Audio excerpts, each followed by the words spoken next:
90 years ago, a child was born who would teach the world that kindness isn't just possible, it's our greatest power. Today, we celebrate His Holiness the 14th Dalai Lama across the world. This year is a celebration of gratitude, people of every background coming together to honor His Holiness's 90 years of compassion and wisdom. A man who has shown us that even in the face of unimaginable challenges, compassion can be our compass. For 9 decades, he has reminded us that every single day we have a choice. We can choose understanding over anger. We can choose connection over division.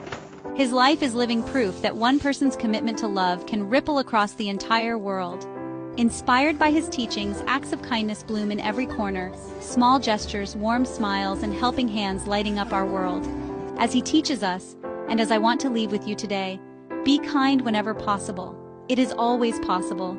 May his message of kindness continue to blossom in our hearts today and always.